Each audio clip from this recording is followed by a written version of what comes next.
You are listening to the Keep the Weight Off podcast with Dr. Angela, episode number 40. Welcome to the Keep the Weight Off podcast, where we bust all the dieting myths and discover not just how to lose weight, but more importantly, how to keep it off. We go way beyond the food, and we use science and psychology to give you strategies that work. And now your host, Dr. Angela Zechmann. Hey there, and welcome back to the podcast, everyone. Hey, Marshall, how are you doing today? Doing great. Hey, everyone. Just enjoying this beautiful weather we happen to be having right now. I know, it's awesome. So, well, this week we decided that we wanted to talk about water because that's actually one of those little secrets to weight loss that most people forget about. So I wanted to kind of give you all some hints and tips about why water is so important and why it is that making sure that you're adequately hydrated is one of the first recommendations in any weight loss program. So in our clinic and in our online programs, we recommend that you forget about that common advice. You know, they always say to drink 8-ounce glasses of water a day. And it's like, 64 ounces a day. Or sometimes you hear 1 ounce for every kilogram of weight. I've heard that one before too. I've heard that one before too. Yeah. And you know, who knows, unless when you're in the States, it's really hard to know how many kilograms you weigh. We just don't think like that in the States. Every other country does, but not us. But anyway, what we teach is instead of focusing on the actual amount of water that you're drinking, just focus on looking at your pee and making sure that your urine is clear. Okay? So think about it, because if you're a landscaper in Phoenix and you're working in 105-degree weather every day, you're going to need a little bit more water than somebody who is an executive assistant in an office in Toronto. Or let's say that you're a guy and you're 6'2" and you weigh 230 pounds. You're going to require a little bit more water than a woman who is 5'4" and weighs 150 or 160. So what we teach is forget about counting ounces and check your pee and just make sure that your pee is clear. Now, the interesting thing is if you're taking your vitamin pills every day, sometimes your vitamins are going to turn your pee like this fluorescent bright nuclear yellow color. And so you just have to notice that and just get it clear as soon as you can, and then keep it clear the rest of the day. So that's a huge teaching. Many of our patients and clients find a lot of difficulty with this advice. So here are some of the comments we hear. And Marshall, you chime in if I've forgotten something. So I hear people say things like, seems like it could be a lot more water than what's usually recommended. Is it possible I could drink too much water?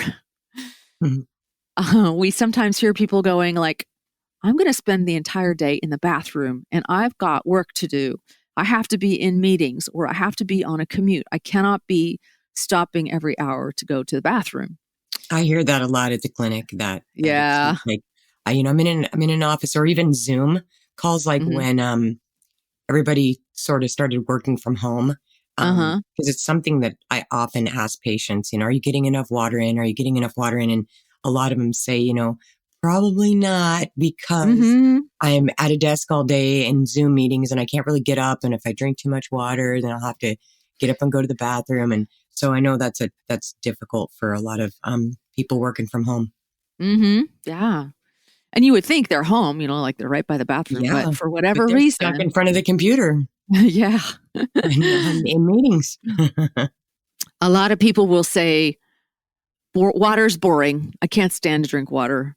Or they'll say, I get busy and I just forget. So, I totally get that one, because I get busy and I forget too. So I have a little, I'm sure that you've seen this before. I have a little note, or it's like a little sign that I have stuck to my desk, the monitor. Actually, not stuck to my desk, the monitor of the computer that says, drink water. Yeah. So That's one of the tips. that I have is that you can put yourself up a little sign, and you guys made me one. It's really cool. It's very pretty. Mm-hmm. Angela, drink water. That's what it says. Yep. So, well, I wanted you guys to all understand, all of you podcast listeners, to understand that there's actually science behind this recommendation because I love science. And so here's some of the science behind why it is that drinking enough water is so important. And I'm hoping that these scientific facts will give you the motivation that you need to keep up your water intake. So first scientific fact, think about the cells of your body. They have to have a blood supply in order to get the nutrients and the nourishment that they need.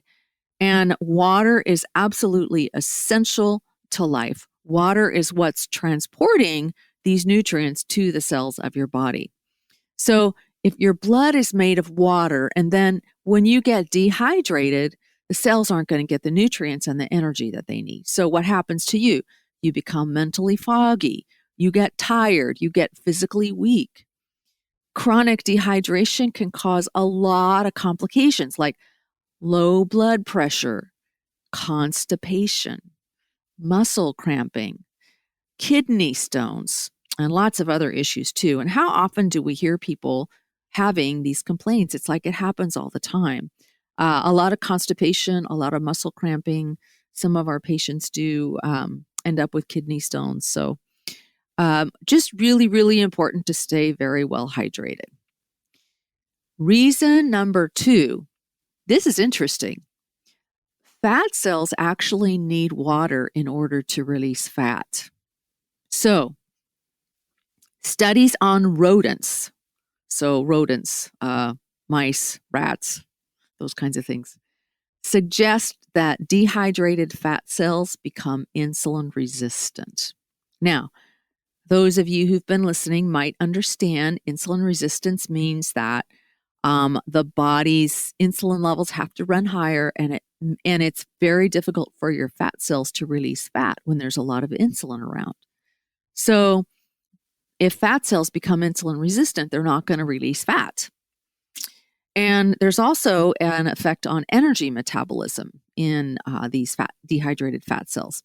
So researchers think that rodents who are more hydrated were less likely to gain weight because they're burning fat more effectively. So I don't know about you, but I think that quicker fat loss is a great motivator to keep the urine clear. What do you say? I see. It makes me want to go drink a glass of water right now. Yeah. Here is research number 3. Those who drink water eat less. So sometimes we think we're hungry, but it's because our brain is misinterpreting the thirst signal as a hunger signal. So if you think that you're hungry and you have your meals planned and everything, we talked last time about if you get an urge to eat, one of the things I would recommend doing is to just go drink a glass of water because it might just be that you're actually thirsty. Oh, that's interesting. Yeah. Number 4, dehydration is associated with weight gain in humans. So a 2016 study was published that included a sample of nearly 10,000 U.S. adults, and they found a relationship between dehydration and weight gain. Now, how did they measure dehydration? They didn't look at water intake. They looked at urine concentration. So 10,000 people, and they got urine samples from them. So this is a much better indication of hydration status. And they also knew how much those people weighed.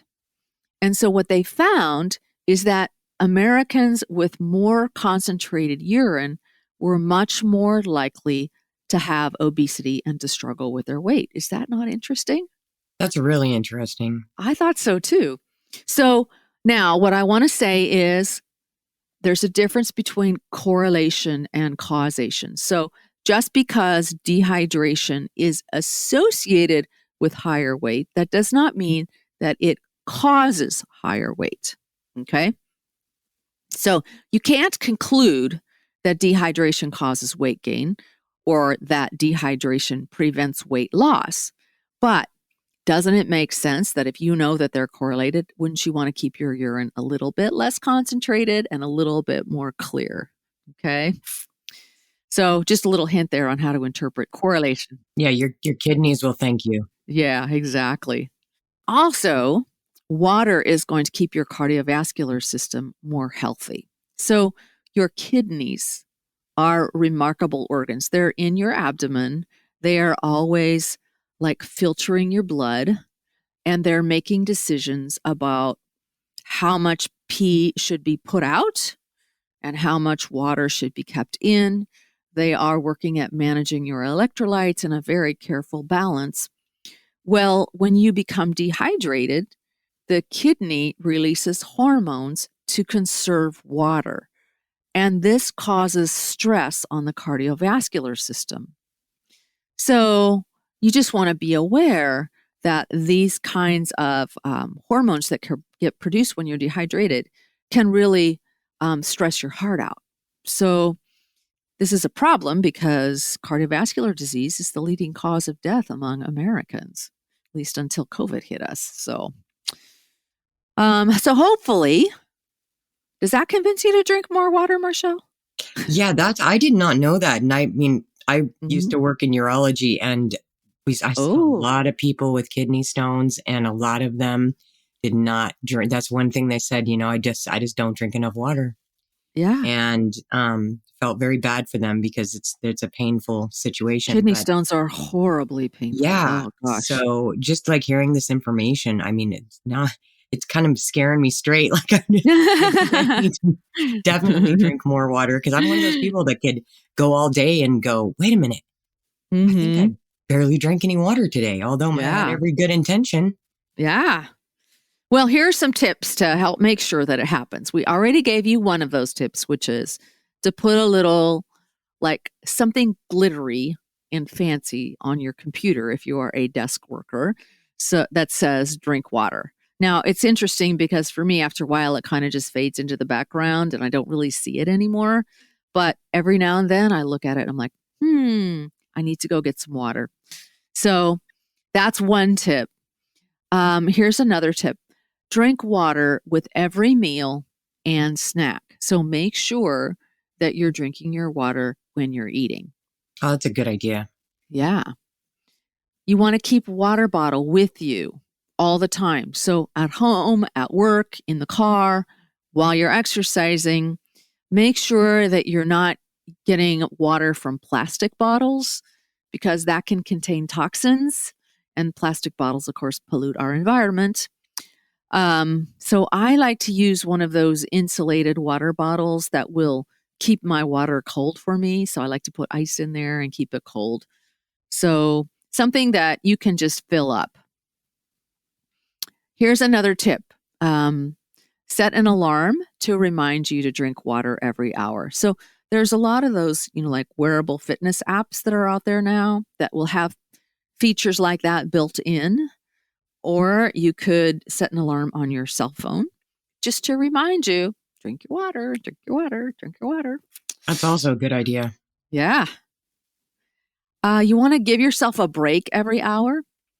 So the research actually shows that we only have about 50 minutes of ability to concentrate anyway. That's 50 minutes of concentration ability. So you want to do your work for 50 minutes and then get up and go walk around and take a little break for 10 minutes. So go get some steps in, get your blood moving again, drink your water, go ahead for a little bathroom break, and then return to your work for the next 50 minutes refreshed. Okay. Tip number, I'm not sure where we are. Another tip. Avoid diet drinks. Okay. So yeah, they're horrible. Artificial sweeteners are associated with weight gain. So you want to not be drinking diet sodas all the time and stuff like that. I mean, once in a while I'll have one, but not as a regular way of staying hydrated. So you can keep things interesting by putting some lemon or some lime or even like cucumbers and mint infusions in your water. I also like to make decaffeinated teas. Those are wonderful, especially, as the weather's now starting to get colder. To me, there's nothing more soothing than a hot cup of deliciously flavored tea, like pumpkin spice during the fall, or as we get closer to Christmas, there are all kinds of Christmas teas available. I like to go to places like World Market and look for decaffeinated flavored teas. So that's an idea. What you can do is to, have hot water available and make hot teas, or you could go ahead and brew them up ahead of time and then make yourself iced tea to drink. And as long as it's decaffeinated, it's fine. And then you get, because so many people are saying like water's so boring, so this will give you some flavor. My favorite hot tea is Market Spice. I don't know if anybody's heard of that. You can actually buy it at a couple of the tea places downtown, or you can order it online, but it comes from Pike's Place Market. It is cinnamony and it is super good, which cinnamon is an anti-inflammatory. Yeah. So just throwing that out there in case anybody wants to try it. So that's a little Seattle Pike Place Market spice thing. Yeah. So good. So good. Yeah. The last tip I have is to make sure that you're eating fluid-packed foods. For example, lettuces and cucumber and celery, because they've got water in them. And these are also going to have the fiber that's so good for you too. So really work at increasing those kinds of vegetable intake. I'm just thinking tomatoes are pretty good fluid too, so lots of good ideas. So I am actually like surprised at how many times people's weight loss will stall out. And the only thing they change is that they start drinking more water and their weight loss picks up again. I should be more accurate. I've seen that too. Yeah. I should be more accurate and say not their weight loss, their fat loss picks up again. Right. So yeah, we see this quite frequently. So if you feel like things have stalled for you, start drinking some more water. Be willing to take a break and go to the bathroom every hour and get the water in. Because, you got to remember, fluid losses occur continuously. You're always breathing. And so you're always releasing fluid into the environment. Even if you're not necessarily hot, our bodies are always sweating, trying to control our temperature. So just don't forget how important it is to replenish your fluid intake regularly. And then you're going to reap the benefits of improved weight control, better health, better focus, and more energy. Cool, huh? Yeah, that's very cool. Do you have any comments that you want to add at all, Marshall? No, I'm glad that we did this podcast because, it's always been a struggle for me is getting in water. And, and it's hard to practice what you preach because it's very easy for me to talk to patients and say, are you getting enough water in? And then, I'll go like the whole day saying, yeah, I had a couple sips of water. So, it's just a really good reminder of why it is important to drink water. Yeah. So I'm glad that we talked about it. There's science behind it. Remember, fat cells don't release fat if they're dehydrated. So you got to keep them hydrated. Right. All right. So don't forget to get your water in, everybody. Enjoy taking some time out for more bathroom breaks because that can, just give you a little minute to pause for a minute. And we will see you all next week. Take care, everyone. Bye. Hey, if you really want to lose weight and keep it off for good, your next step is to sign up for Dr. Angela's free weight loss course, where you're going to learn everything you need to get started on your weight loss journey the right way. Just head over to journeybeyondweightloss.com/free course to sign up. Also, it would be awesome if you could take a few moments and write a review on iTunes. Thanks, and we'll see you in Journey Beyond Weight Loss.